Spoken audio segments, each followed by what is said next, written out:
नमस्कार. मराठी मायबोली कथा या आपल्या यूट्यूब चॅनलवर तुमचं खूप खूप स्वागत आहे. निमगाव सोडून गाडी पेडगावच्या रस्त्याला लागली. गावची शीव ओलांडल्यावर शेती दिसू लागली. वीणा भगवानला म्हणाली, जरा थांबायचं का? न्याहारी करून घेऊ इथेच कुठे, जागा शांत दिसते.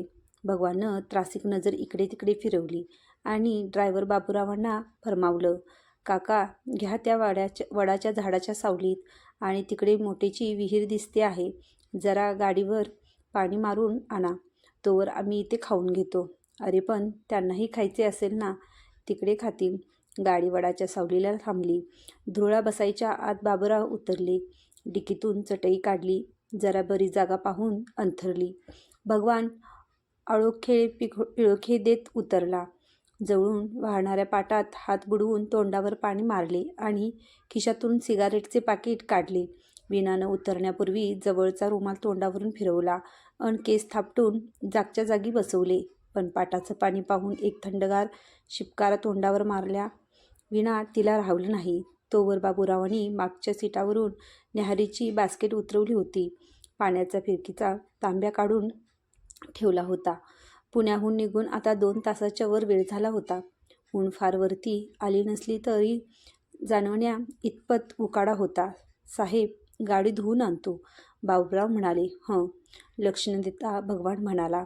लगबगीनं वीणानं बास्केट उघडली आणि बाबूरावांना म्हणाली, बाबू काका, ही 2 केळी ठेवा तुम्हाला न्याहारीसाठी. बाबूराव नको म्हणण्यापूर्वीच तिनं केळी त्यांच्या हातात कोंबली. रस्त्यावर वर्दळ अगदीच नव्हती. चटईवर बसलेल्या वीणाला थोड्या अंतरावर असलेली विहीर, त्यावर चालणारी मोट आणि त्याच्या मागचं कुणा शेतकऱ्याचं खोपट दिसत होतं. वडापलीकडूनच बैलगाडीची वाट विहिरीकडे उतरत होती. त्याचं रस्त्यानं बाबूराव ड्रायव्हरनं गाडी विहिरीकडेला घेतली.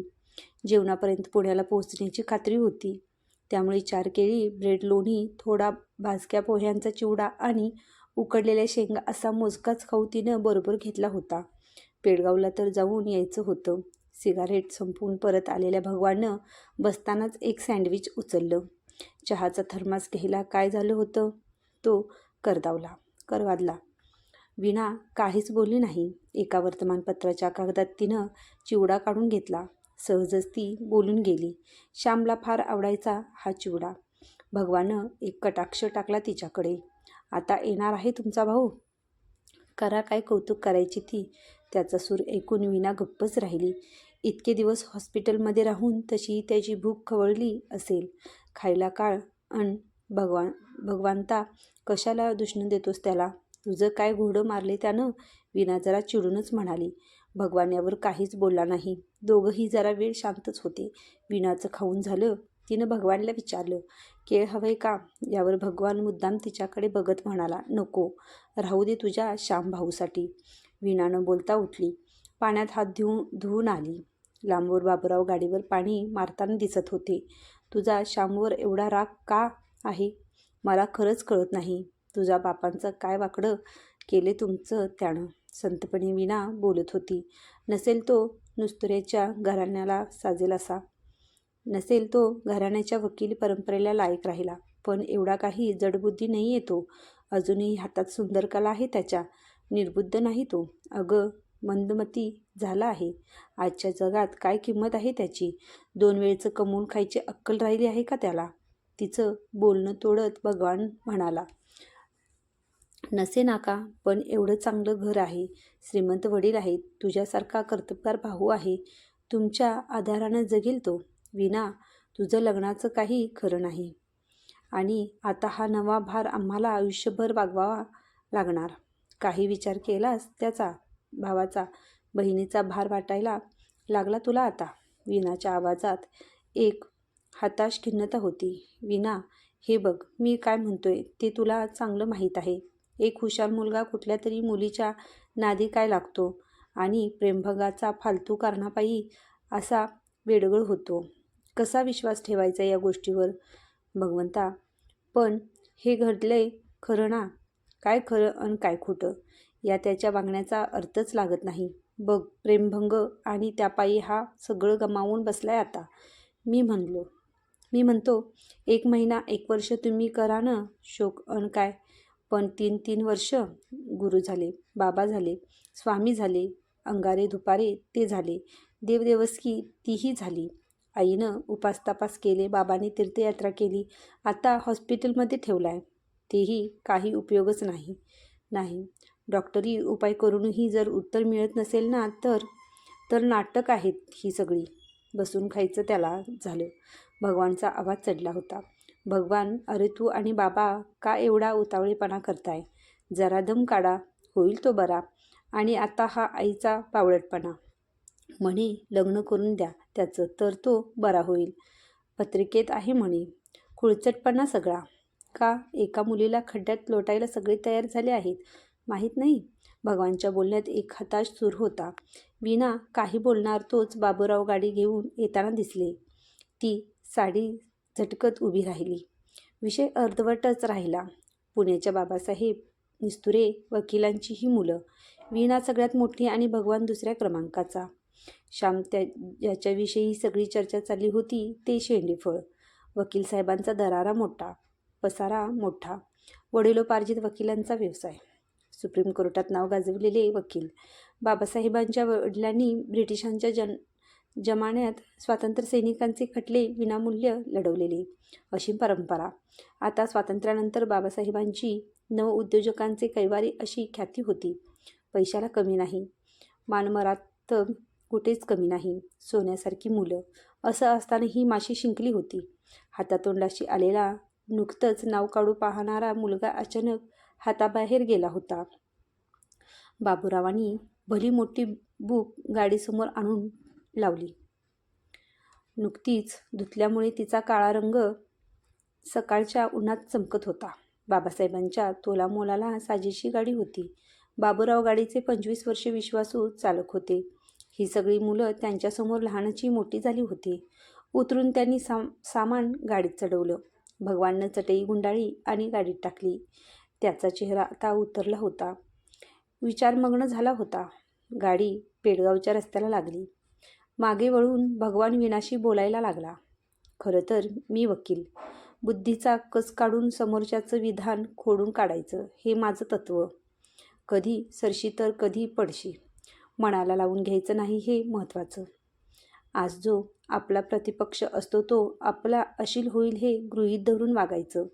उगा भावनिक गुंतवणूक वगैरे भानगड नाही. एका अर्थानं कोरडे रोकडे व्यवहार.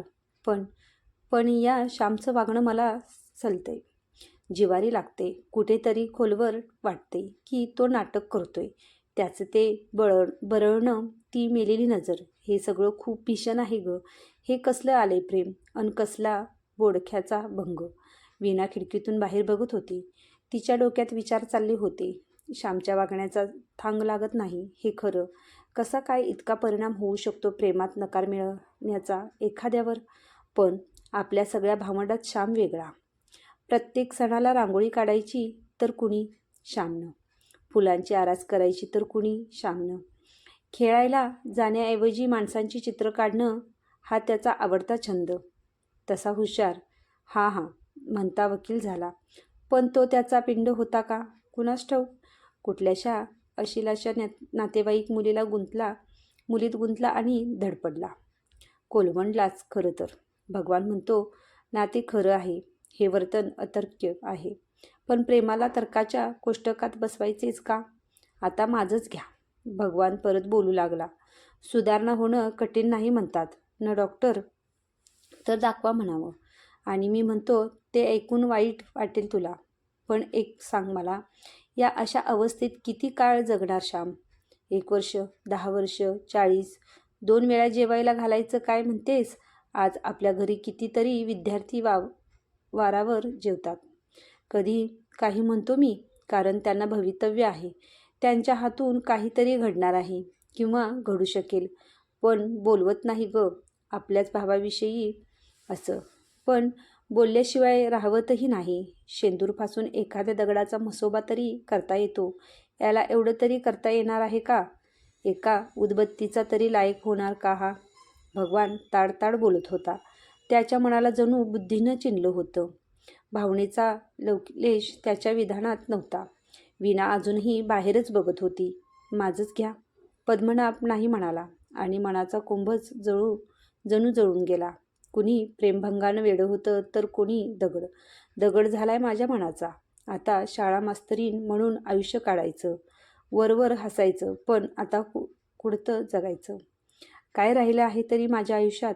ना संसार, ना मुलं बाळं. मी मी मी घेऊ का श्यामची जबाबदारी? मी झेपेल मला. इथे मला स्वतःची खात्री नाही, तर मी श्यामची जबाबदारी घेऊ का?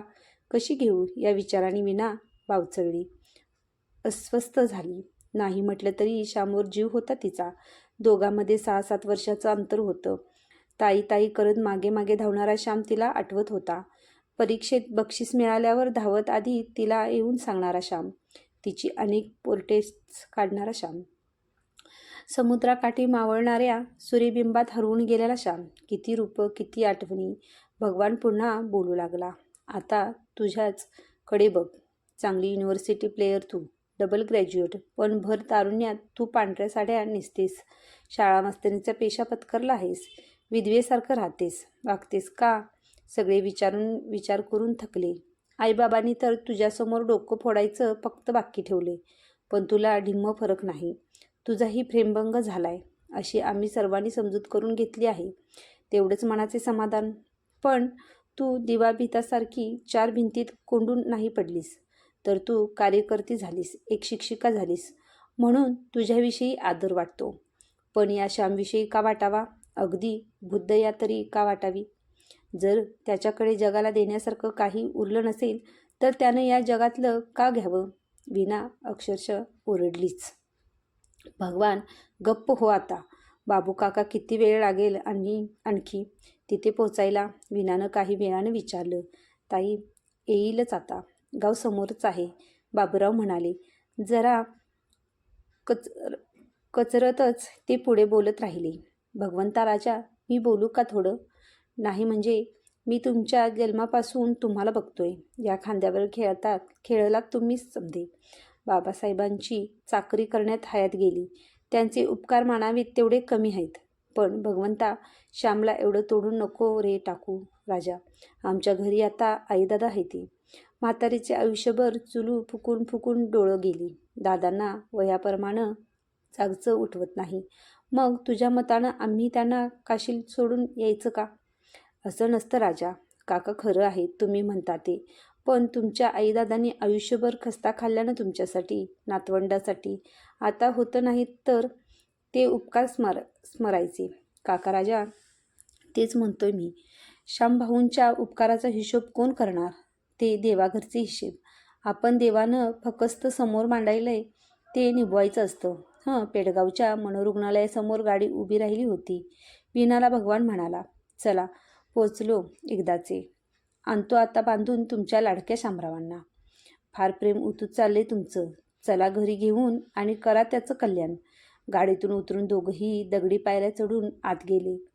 समोरच्या कॉरिडॉरला लोखंडी जाळीचा दरवाजा होता. तो बंद होता. शेजारच्या ऑफिसमध्ये नाव सांगून ते दोघे बसले. थोड्या वेळानं आतून एक खाकी कपड्यातला शिपाई आला. निस्तुरे कोण आहेत? हा चला. विचारे डॉक्टरलाही बोलावले. बसा डॉक्टर, येताल आता. सरकारी ऑफिसमधल्या एखाद्या कारकूनचं असावं तशी फायली अन कागदपत्रांनी ओसंडून वाहणाऱ्या टेबलासमोर भगवान आणि वीणा बसले होते. खोलीत वेताची बैठक असलेल्या सरळ पाठीच्या अशा 4-5 लाकडी खुर्च्या होत्या. पाठीमागच्या भिंतीलगत एक बाकडं होतं. बाकी सगळ्या भिंतींना लाकडी वा लोखंडी बंद कपाट होती. ही खोली डॉक्टरची आहे हे दाखवणारी एकही गोष्ट तिथे नव्हती. काही वेळातच पांढरा डगला चढवलेले डॉक्टर विचारे खोलीत आले. सुमारे 6 फुटी दणकट बांध्याचे डॉक्टर विचारे त्या खोलीत अगदीच विसंगत दिसत होते. विचारे डॉक्टरांनी ओळख करून घेतली. हातात केस पेपर घेतले. श्याम निस्तुरांना घरी घेऊन जात आहे. ठीक आहे. पेशंट इथे आता किती 4 महिने झाले का? केस जरा वेगळे आहे. तसं बघितलं तर काही त्रास नाही त्यांचा, पण थेरपीचा फार परिणाम झाला नाही आहे. खरं. घेऊन जा घरी. कदाचित घरच्या वातावरणात काही संवेदना जागृत होतील. डॉक्टर, तुमचं काय मत आहे? लॉंग टर्म प्रोग्रेसची शक्यता आहे का? भगवाननं विचारलं. हो, निश्चित आहे. पण ते थेरपीने घडेल असं नसून ती एक नैसर्गिक प्रक्रिया असण्याचीच शक्यता आहे, कारण हा एक शॉक आहे. खरं तर 1 महिन्यात शॉकचे इफेक्ट नाहीसे झाले पाहिजेत. इथे 3 वर्षापेक्षा जास्त काळ झाला आहे. आपण त्यांना हिप्नॉटिक ट्रीटमेंटही दिली आहे. इथे डॉक्टर थांबले. त्यांना चष्मा उतरवला आणि डोळे चोळले. मला एक शक्यता अशी वाटते की पेशंटची विलपॉवर जबरदस्त आहे. त्यांची आणि त्यांच्यापर्यंत आपण पोहोचू शकत नाही आहोत. तुम्हाला म्हणून सांगतो. त्यांचं वागणं आमच्या दृष्टीनं फ्लाईट रिस्क या कॅटेगरीत मोडत होतं. त्यांना घराची ओढ आहे असं सुरुवातीला आम्हाला वाटायचं. पण काल त्यांनी घरी जायचं आहे हे सांगितल्यावर त्यांची रिॲक्शन निगेटिव्ह होती. भगवान आणि वीणा एकमेकाकडे बघू लागले. असो, तुम्हाला सांगून ठेवलं आहे. आम्ही डिस्चार्ज देतोय त्यांना आता. पण पुन्हा काही वाटलं तर निश्चित फोन करा. डॉक्टरांनी टेबलावरची बेल मारली. आता आलेल्या शिपायाला झाला का निस्तुरे पेशंट तयार? हो. डॉक्टर, पेशंटला नाश्ता झालाय. सगळं सामान तयार आहे. तुम्ही चेक करून घ्या आणि बिल पण तिथेच भरा. आणा त्याला बाहेर. शेवटचं वाक्य शिपायाला उद्देशून होतं. भगवान वीणाला म्हणाला, तू श्यामला घेऊन बाहेर जा. मी सामानाचं बघतो. बाबू काकांना पाठवून दे आत. वीणा बाहेर आली तेव्हा लोखंडी दाराच्या आत एका ऑर्डरबॉयबरोबर श्याम उभा होता. वीणाने आवेगाने श्याम अशी हाक मारली. धुवट पांढरे कपडे घातलेला श्याम आपल्याच पायात नजर गुंतवून उभा होता. त्यानं हलके तिरक्या नजरेनं बघितलं. ताई असा अस्पष्ट उच्चार केला आणि पुन्हा मान खाली घातली. त्याच्या चेहऱ्यावरचे भाव वीणाला कळलेच नाहीत. तो आनंद नव्हताच, पण तिरस्कार होता का? का भीती? तोपर्यंत दरवाजा उघडला गेला होता आणि श्यामला हाताला धरून ऑर्डरबॉय बाहेर आला होता. तिनं झटकन पुढे होऊन श्यामचा दंड पकडला. ती ऑर्डरबॉयला म्हणाली, मी नेते आता ह्याला बाहेर. चल श्याम. कुठलीही प्रतिक्रिया न देता श्याम तिच्याबरोबर मुकाट्यानं चालू लागला. ऑर्डरबॉय परत गेला आणि लोखंडी दरवाजा खण्ण आवाज करत बंद झाला. आवाराबाहेर गाडी उभी होती. या दोघांना पायऱ्या उतरताना पाहून बाबूराव धावतच आले. श्याम भाऊ, कसं बरं आहे ना? श्यामनं वर पाहिलं. बाबू काका एवढंच म्हणाला, पण चेहरा मात्र निर्विकार होता. काका, भगवान आत आहे, त्याला मदत करा. वीणा म्हणाली. बाबूरावांचा चेहरा पडला होता. श्यामची परिस्थिती पाहून त्यांना काळजी वाटली असावी असा वीणाला अंदाज होता. होय. म्हणून बाबूराव आत गेले. गाडीजवळ पोचल्यावर मात्र श्यामनं गाडीच्या बॉनेटवरून घरच्या कुत्र्याच्या अंगावरून फिरवावा तसा हात फिरवला. मान फिरवून गाडीचं निरीक्षण केलं. हे बघून वीणाला जरा हुरूप आला. श्याम, बरं वाटते न बाहेर पडल्यावर? किती वाळला आहेस रे? कसा दिसतो आहेस तू? घरी गेल्यावर पहिल्यांदा हे कपडे बदलून टाकूया. आता श्यामनं वीणाकडे बघितलं. त्याच्या चेहऱ्यावर एक प्रश्नचिन्ह उमटलं होतं. घरी? हो श्याम, आपण घरी चाललो आहोत. तुला आनंद झालाय ना? उत्तरादाखल श्यामनं फक्त मान खाली वळवली. हे बघ, घरी जाऊया म्हणजे तुला पुन्हा बरं वाटू लागेल आणि मी आहे ना तुझी काळजी घ्यायला. तू खूप चित्र काढ. आपण पिक्चर बघायला जाऊया. देव आनंदाचा नवीन पिक्चर आलाय, 9-2-11. गाणी खूप फेमस झाली आहेत. तुलाही आवडतील. 9-2-11. हो, 9-2-11. मग श्याम स्वतःशीच 9-2-11, 9-2-11 असं पुटपुटू लागला. एका तरुण मुलीनं तिच्या घरून पळून जाऊन मजा केलेली दाखवली आहे. हे वीणाचं बोलणं संपेपर्यंत बाबूराव सामानाची ट्रंक आणि एक वळकटी घेऊन आले. त्यांनी सामान डिकीत भरलं. तोपर्यंत वीणाने हात धरून श्यामला मागच्या सीटवर बसवलं आणि स्वतः बसली. भगवान येऊन पुढच्या सीटवर बसला. उसनं हसू तोंडावर आणत मागे वळून तो श्यामला म्हणाला, दादा, कसं काय, बरं वाटते ना? श्यामनं तिरक्या नजरेनं त्याच्याकडे पाहिलं. त्याच्या चेहऱ्यावर एक क्षणभरच हास्याची लकीर चमकली आणि तो म्हणाला, 9-2-11. भगवाननं वैतागून मान फिरवली आणि तो बाबूरावांना उद्देशून म्हणाला, चला. उन्हं वाढली होती. रस्ता मोकळा होता. गाडीनं वेग पकडला. न बोलता तिघेही आपापल्या विचारात गुंग होते. एका बाजूला रेल्वे लाईन आणि दुसऱ्या बाजूला शेतं भुस आवाज करत पुढच्या चाकातली हवा गेली. बाबूरावांनी पटकन गाडी बाजूला घेतली. पंक्चर झाली का बोंबला. असा उद्गार भगवाननी काढला. मी बदलतो दादा पटकन, बाबूराव म्हणाले. गाडी जिथे थांबली होती तो एक उंचवटा होता आणि कुठलंसं आडगावचं रेल्वे स्टेशन लागूनच होतं. वीणा आणि श्याम तिकडच्या बाजूला झाडाची सावली होती तिथे गेले. भगवान बाबूरावांना मदत करू लागला. भप भप भप करत एक कोळशाचं इंजन कुठल्याशा पॅसेंजरला खेचत स्टेशनला शिरलं आणि दूरच्या टोकाला विसावलं. प्लॅटफॉर्मवर जरा हालचाल झाली. तेवढ्यात इकडच्या दिशेनेही एक आगगाडी शिट्टी देत आली. ते इंजिन अगदी जवळ उंचवट्याखाली येऊन उभं राहिलं. इकडे श्यामची चुळबुळ सुरू झाली. वीणाने त्याला विचारलं, श्याम काय रे? श्यामनं अवघडून तिला करंगळी दाखवली. बरं, जास्त लांब जाऊ नकोस, असं सांगून वीणा गाडीच्या दिशेने जाऊ लागली. श्याम उंचवटा उतरत असतानाच समोरच्या इंजिनानं निघण्याची शिट्टी दिली. ढीगभर धूर सोडला. भग भग भग भग करत इंजिनाची चाक फिरू लागली. तसा श्यामही पळू लागला. धावतच उतारा पार करून त्यानं एक डबा गाठला आणि एका उडीत दरवाजाची दांडी पकडली. बघता बघता आत शिरला. दिसेनासा झाला. आगगाडीही वेग पकडत आपल्या दिशेने धावू लागली. वीणा मागे वळून पाहते तो श्यामचा पत्ता नाही. श्याम श्याम अशा तिच्या हाका ऐकल्यावर बाबूराव आणि भगवान दोघेही बघायला लागले. वीणा धावत सुटली होती त्या उंचवट्याकडे. तिच्या कानात श्यामचे शब्द घुमत होते, 9-2-11 9-2-11.